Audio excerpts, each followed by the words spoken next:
Hi, this is Tom Mura from World Class Coaching with another in our series of animated drills. This is an exercise I've used a lot recently, and I like how many different things you can pull out of it depending on the age group that you're working with and what you want to focus on. So we've got a 6-cone setup here. We've got these cones. Generally, I'll place them 20 yards apart, but depending upon your age group and what you're trying to achieve, you might place them closer.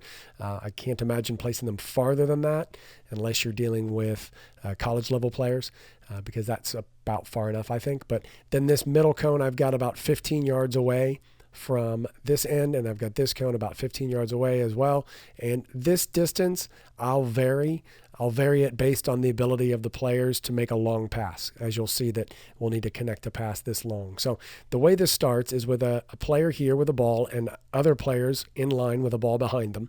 This is a continuous pattern, so we're passing and moving. So assume every pass is followed by a run to that spot as well. So we have a pass from there to there, and then we have our next pass goes here.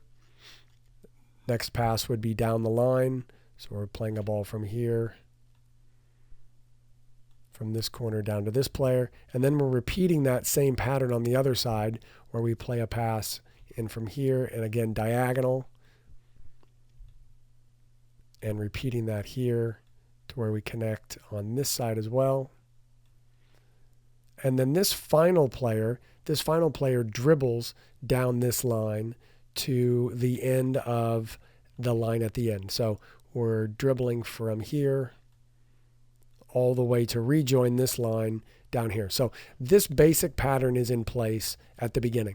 And so when we're doing this at first, what I'm focusing on with the players is the quality of their pass. I want this pass to be in front of this player so that it's being passed to this player's right foot.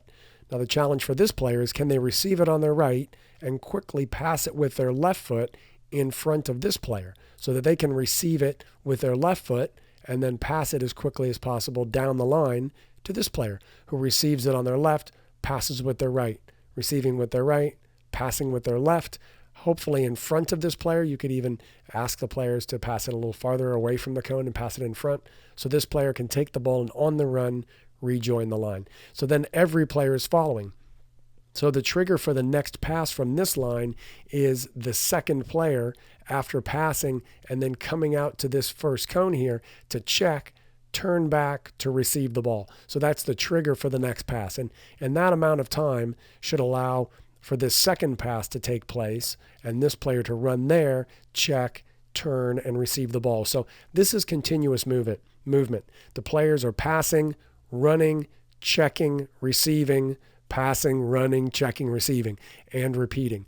I like this because it's a technical exercise, so we're focusing on the players passing to the correct foot, making the proper pass as well, being proud of their pass so that they make a good pass to their teammates' feet. All right, aiming for a specific foot, so we're aiming for that farthest foot so the player receiving it can receive it with one foot and pass it with the other. So basically playing left to right or right to left. And that's the quickest way to continue to play. Get that ball out of your feet and keep it moving. So that's the technical aspect of it. There's a huge fitness component to this because once it gets flowing, you'll have a ball being played here, plus one down the line, plus here, and plus a player dribbling. So you could have 4 or 5 balls that are continuously moving in this pattern at the same time.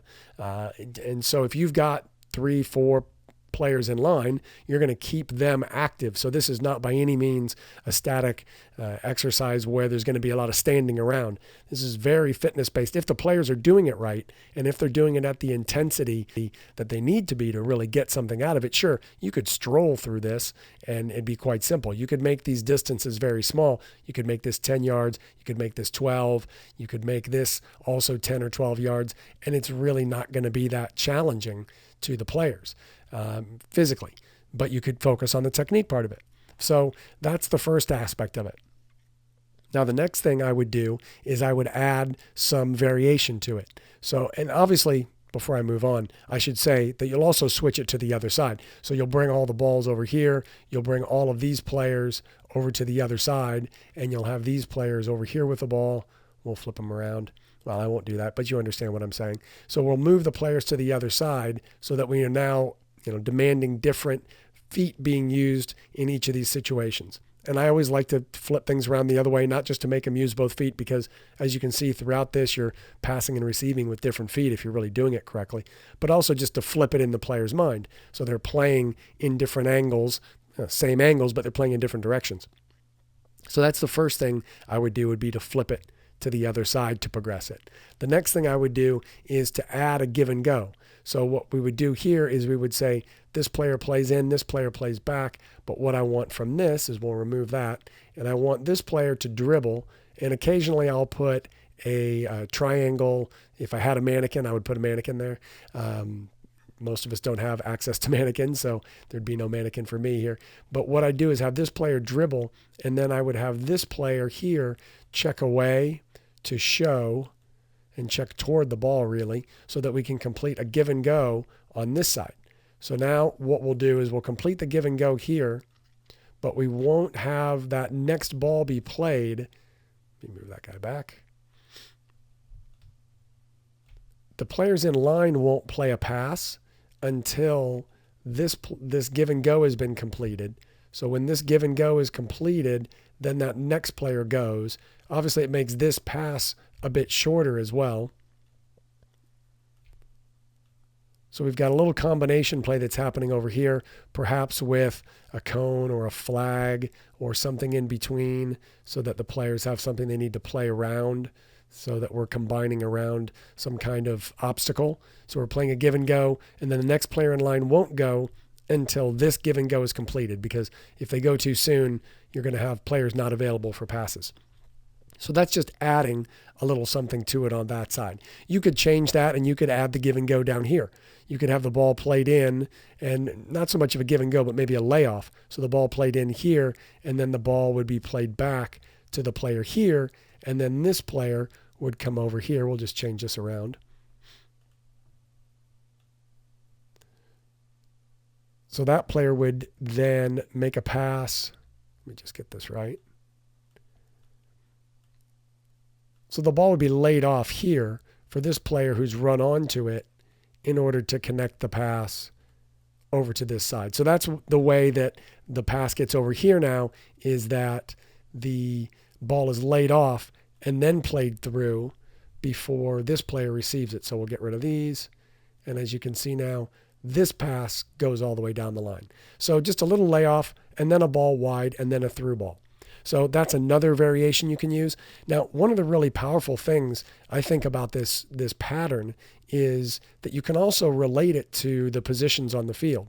So you can talk to the players about what numbers are involved in this activity and how that relates to the game. So if we've got this pattern that we started with, perhaps this is our number 3. So one of the center backs. This is another center back. This is number 4, and they're playing into the feet of number 6 here. And then the ball is being passed down the line to our number 11, our left winger, if we're in a 4-3-3. Then we're passing here, and then this ball is being laid back, perhaps to a number 8, perhaps to a number 10. We'll call him a number 8 here, and then the ball is being transferred to the other side to our number 7. So now we're talking about it being an activity that's based on the positions on the field. Now, obviously, this is 11v11, but I've found this also to be very useful if you're talking about players playing small-sided soccer. If they're playing 8v8, 9v9, or 6v6, 7v7, then you've got 2 backs, you've got a midfielder, they're playing down the line to a forward, back to a midfielder, out to the other forward. So this still relates, regardless of how many players you've got on the field. So there's that kind of component to it as well. Oftentimes what I'll do as we proceed with the session is I'll put a goal in, or I'll have set this up so that the goal is nearby, and we'll put a goalkeeper in this goal.